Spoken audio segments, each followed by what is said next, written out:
اعوذ بالله من الشیطان الرجیم بسم الله الرحمن الرحیم. زما عزتمندو السلام علیکم. عزتمندو په تیر ویډیو کې ما تاسو سره د سیاست په باره کې خبرې کړې وې. په سیاست کې د کم ګن چې مونږ شروع کړی دی یا کم چې مونږ یو بل ته کنځل ویناګانې کو په سوشل میډیا باندې په دغه موضوع باندې ما خبره کړې وه. نن زه ستاسو سره په یو بله ډېره اهمه موضوع باندې خبرې کول غواړم او هغه موضوع دا ده چې مونږ لکه ګورو په روډونه چې دي نو دا د روډونو په غاړه باندې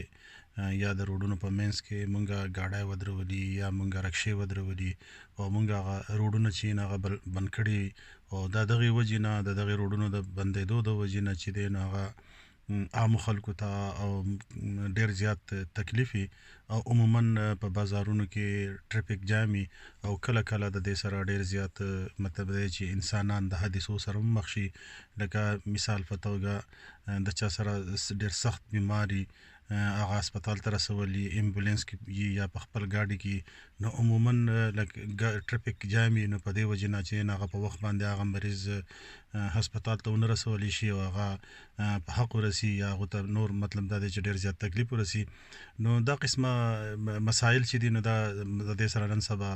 تقریبا که هغه ورکوټې ښار دی که غټ ښار دی ایون کو مطلب دا دی کلی دی نو هلته هم دا مسایل ډېر زیات دي. مونږ ګورو چې په بازارونو کې لکه ښه لوی لوی زمونږ روډونه د بازارونو خو نیم روډ چې هغه دوکاندارانو یو طرف ته بل طرف ته فوټپاتونه چې هغه هغوی قبضه کړي خپل سامانونه د دوکانونو پیښي بیا کم د دوکانونو مخې ته چې کومه روډ یا زی نو هغه کې ګاډی ولاړي هغه ټولې مطلب دا دی چې ګاډو قبضه کړي او بیا د ګاډو مخې ته چې دی نو هغه چې سلک ډېر روډ وي نو په هغې باندې بیا رکشې ولاړي او هغه چې دی نو روډې یا پې نور ګاډي ولاړي هغه روډ دغ کړي نو که روډ ډېر زیات غټي ډېر لوی ډېر پلني ډېر ارتي خو هغه چې دی نو هغه د دې وجې نه مطلب دا چې ډېر کم پاتې شي او په هغې کې بیا د ټریفک چلن چې د هغې کې چې د ګاډو تګ راتګ چې هغه ډېر ګراني او عموما چې موږ وګورو نو که هغه ورکوټې ښار وي که لوی ښار وي نو په هغې کې چې دی نو ټریفک اکثر جام وي او د دغه ټریفک د جام کېدو د وجې نه چې نو ډېر عوام چې دي نو هغه د ډېرو مسایلو سره مخامخ کېږي. عزتمندو که مونږ په شرعي توګه وګورو مونږ په اسلامي طریقه باندې وګورو نو هم لاره بندېدل چې دا یو ګناه کبیره ده غټه ګناه ده او ایون تر دې چې په مطلب دا د شریعت دا هم وایي چې جومات په وړوکې کې خو لاره به چې دی نو دا پلنې شریعت دا هم وایي چې په لاره کې به مونځ هم نه کوې ولې چې د دې نه به که ته مونځ ته ودرېږې نو بل انسان ته به ستا د مخې نه به تېرېدی نه شي نو هغو ته به تکلیف وي نو په لاره کې الله تعالی چې دی نو مونځ هم منع کړی دی چې مونځ به هم نه کوې او خپل کور یاد کړی دی چې د الله کور دی جومات چې دا به ورته ورکوټې کې خو لاره به لویه کې ولې چې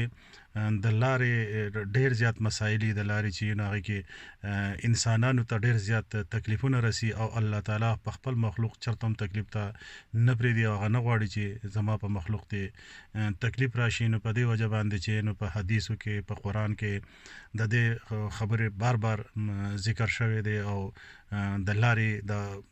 پلنېدو د لارې د غټېدو ډېر ثواب کړی دی چې یاره د دې ډېر ثواب دی. نو زما ټولو د دې ویډیو په ذریعه ټولو انسانانو ته ټولو مسلمانانو ته ټولو پاکستانیانو ته دا خواست دی چې ټیک ته مطلب دا دی ګاډی چلول مزدوري ده په دې باندې خلک خپلو بچو له رزق ګټي خو زما یقین دا دی چې که مونږ دغه ګاډی په غلطه طریقه ودرو په غلط ځای کې ودرو نو شاید چې زمونږ دغه رزق به بیا حلال نه وي چې که مونږ ته بل ته تکلیف ورسو په خپله د بل په تکلیف باندې خپل ځان له رزق وګټو نو شاید چې دغه رزق به ښه نه وي صحیح به نه وي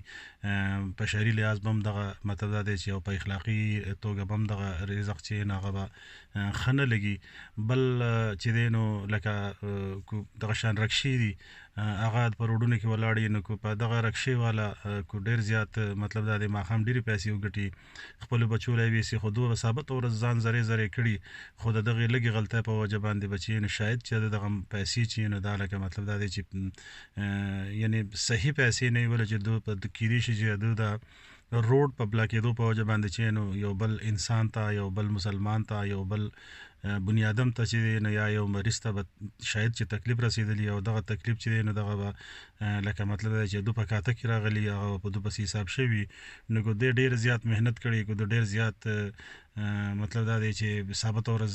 د بچو لپاره د رزق ګټلو لپاره یو خوا بل خوا تللی راغلی خو شاید چې دغه پیسې به مطلب دا دی چې زما په خیال باندې زه په خو لکه څه عالم نه یم خو زما یقین دی چې دا به حلالې پیسې نه وي نو زما تاسو ته دا خواست دی چې تاسو مهرباني وکړئ تاسو چې دی نو د خپل کو ګاډي کو دا رکشې دي کو ګاډۍ دي دا په داسې ځایونو کې ودروئ چې په هغې باندې روډ نه بندېږي په هغې باندې د دنیا د نورو مطلب دا دی چې انسانانو ته تکلیف نه رسي چې روډ پرې نه بندېږي او مطلب دا دی چې د هغې نه حادثې نه کېږي د هغې نه چې دی نو لکه انسانانو ته تکلیف نه رسي نو زه یو ځل بیا تاسو ته خواست کوم چې تاسو مهرباني وکړئ او چې ګاډی خپل رزق ګټه بالکل په رکشو باندې خپل رزق ګټه بالکل خو دا رزق په صحیح طریقه باندې ګټه او په داسې طریقه باندې ګټه چې په دې باندې نور انسانانو ته ستاسو په دې رزق ګټلو باندې تکلیفونه رسي عزتمندو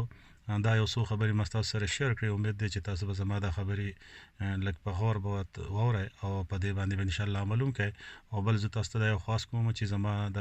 یوټیوب دا چینل چې دی دا تاسو مطلب سبسکرایب کړئ او ورسره د ټاله یا د غنټه د نخښه چې انده وسرم تاسو لکه دغه گزار ورکړئ چې تاسو کو زو بیا نور ویډیو شو کوم چې تاسو دغه متعلق خبر کیږي والسلام